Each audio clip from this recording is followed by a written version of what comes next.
भाषा उस देश की पहचान होती है।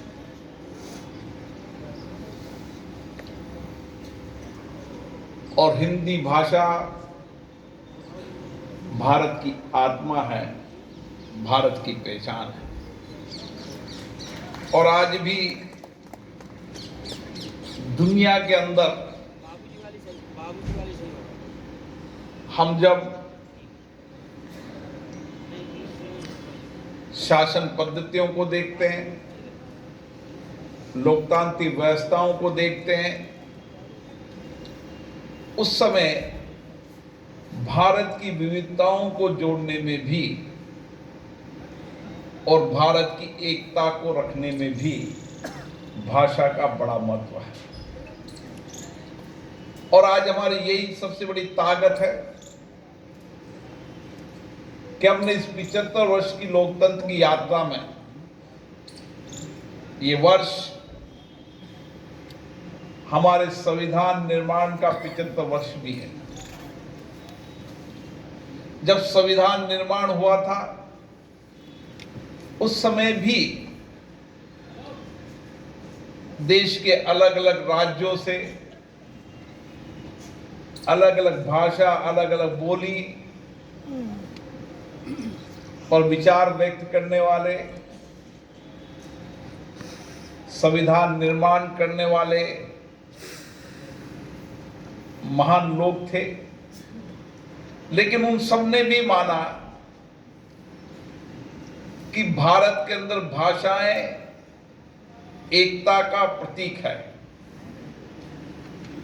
और संपूर्ण देश के अंदर हिंदी भाषा सबको जोड़ने, एकता को काम करेगी, जो विविधताओं में एकता का प्रदर्शित करेगी। इसीलिए इसको भारत की आत्मा मानते हैं। और हमारे कई लोग हुए, विशेष रूप से प्रेम शंकर गुप्ता जी का भी इस संस्था के माध्यम से नहीं, उन्होंने उस समय जब देश के अंदर हिंदी भाषा का प्रभाव लेखन, न्याय प्रशासन में कम हो रहा था, उस समय उन्होंने न्याय प्रशासन के अंदर हाई कोर्ट के न्यायाधीश होने के बाद भी उस समय अपने जजमेंट, अपनी भावनाएं उन्होंने हिंदी में व्यक्त की और उस समय अपने हाथ की लेखनी से 4000 से ज्यादा उन्होंने जजमेंट लिखे, जो अपने आप में अद्भुत है। आप विचार करिए, आज टेक्नोलॉजी का जमाना है, टेक्नोलॉजी से भाषाओं का भाषांतरण तुरंत होता है। न्यायमूर्ति धूलिया साहब, हम यही चर्चा कर रहे थे अभी। लेकिन उस समय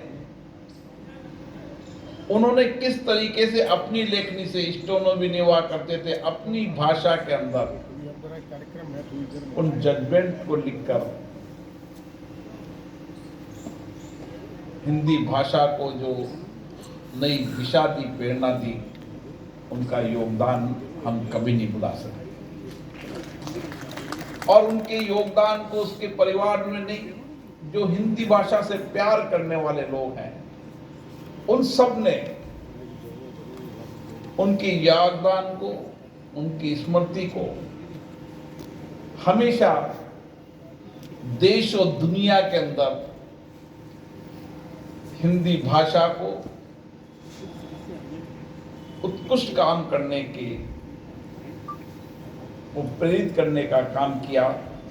मैं उनको भी प्रणाम करता हूं कि भारत में ऐसे ऐसे लोग हुए जिसके कारण हिंदी का साहित्य, हिंदी की लेखनी, हिंदी भाषा को आगे बढ़ाने का काम किया। और मैं उन सब महान विभूतियों को, जिनको यहाँ पर आज सम्मानित किया, जिनका अलग अलग क्षेत्रों के अंदर हिंदी में बहुत बड़ा योगदान है, उनको भी मैं बहुत बहुत शुभकामनाएं देता हूँ, बधाई देता हूँ।